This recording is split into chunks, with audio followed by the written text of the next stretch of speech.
Hey everybody, this is John here from Mostly Reptiles, and today I'm going to be discussing with y'all the differences and the similarities between a corn snake, a ball python, and what makes the best first snake for you or for a first time keeper. Now, even though I have my opinions on whichever one may be the best for you or best for me, it doesn't qualify saying that these are the only two snakes you need to get as a first time keeper. These are the recommended ones, but if you do your research thoroughly, then you're able to take care of or provide the husbandry of a more exotic species, then by all means do it if you feel comfortable doing it, but don't rush into anything. We don't want you to get an animal and then not have the proper care or husbandry techniques down already. So the first snake I'm going to show you is our girl Karen. Karen is a normal morph ball python, and she is relatively chill. She's really tame. We use her for a lot of our programs. She is very curious, and she doesn't seem to be that shy at times. So the good thing about ball pythons is they are one of the most popular species of snake, and are probably the most popular, and they tend to be relatively tame, and they also come in a variety of many different morphs or colorations. So Karen right here is a normal morph ball python. This is the most common one you'll find, but they can come in things such as banana or pieds, or you can even mix those together and get banana pieds, which those are really beautiful snakes. And they do cost an extra bit of money, but they are one of the most popular morphs in the hobby. She's venturing out. But with them being a good snake, with a good tempered snake, they do also stay a manageable size. They get between 3 to 5 feet, and females can at times get to 6 feet, but still it's more manageable than if you were to get something like a Burmese or reticulated python. And with that size, they're also pretty good for handling. They're nothing too big that could scare somebody. And kids also seem to have a good time holding them as well. Care requirements, they do like it a little bit hotter than a corn snake would. They stay with their basking between 88 to 92 range.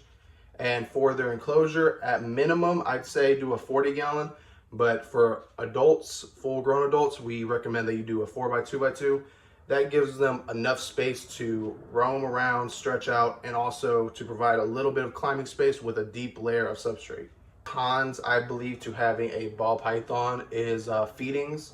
While they do take feedings really well with us, we have heard stories, and we've experienced it a couple times, of ball pythons being stubborn or just not wanting to eat, going months at a time without food. Now, that can be a thing of many different problems.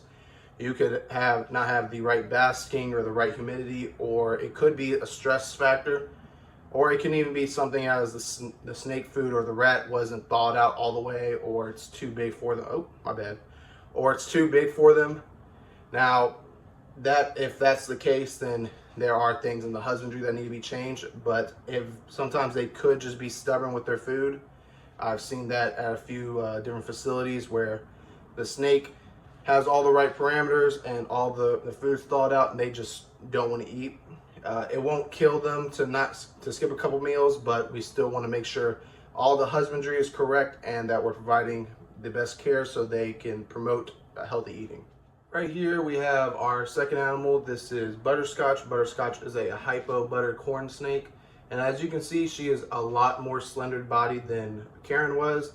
These terrestrial snakes also do get in the similar length range between 3 to 5 feet with females, and even some males getting to about 6 feet, but they do tend to be a lot more slimmer than a ball python would be. We do have the same thing with morphs. There's a lot of breeding with corn snakes now, so there's a lot of different coloration. Oh, there we go. A lot of different colorations you can find with the corn snake. Naturally, they're going to be more red, browns, sometimes even blacks with their natural colors, but then you can get things such as butters, you can get palmettos, you can also get pieds at times. I've only seen one pied corn snake ever, but you can find them. And these snakes are also really handleable, really docile, and they can be tamed down pretty easy. Now, with these snakes being from a different part of the world, these corn snakes are also found in North America. While the ball python is an African species, they do have different requirements. They still like it relatively warm, but they like it between the 86 to 90 range on their basking, and they do get to about the same length, which is between the 3 to 5 feet. So we do offer them at minimum a 40-gallon, but we also recommend a 4x2x2 for a full-grown corn snake. They do like to burrow. They are semi-fossorial, and we also like to provide enough branching to promote some sort of climbing and just give them enough substrate so they could burrow and enough room to just stretch out and expand their full body length. Now with these snakes, one of the good things I personally found about keeping them is I've never had a problem or heard of a problem with eating. I've never heard of them being stubborn eaters. I've always seen them take their food right away. And also their food is smaller than a ball python would, so it does save you money. Ball pythons are a thicker snake, so their food is going to be bigger than a corn snake's would, but with healthy feedings, they also tend to have less problems. I've noticed, I've never seen a corn snake regurgitate food. I've seen ball pythons do it, but that's just my preference on that part. Of what I've experienced. If you've experienced something different, then definitely leave that down in the comments so we can share and see how everybody else differentiates between their keepings and their husbandry, because all this is a community trying to outreach and provide the best knowledge for new keepers. One of the things I do like more about corn snakes personally, this is also an opinion, is corn snakes tend to be more active. Ball pythons, Karen is a really active ball python, but ball pythons do at times get stressed out and curl up, while corn snakes, if they feel stressed or if they're just chilling out, they'll just kind of sit in your hand. But I do like the more active snake. I like to set them up in bioactive enclosures and just watch them roam around. That always brings joy to just see a snake taking advantage of all the space that you provide it and seeing how they live their lives day to day.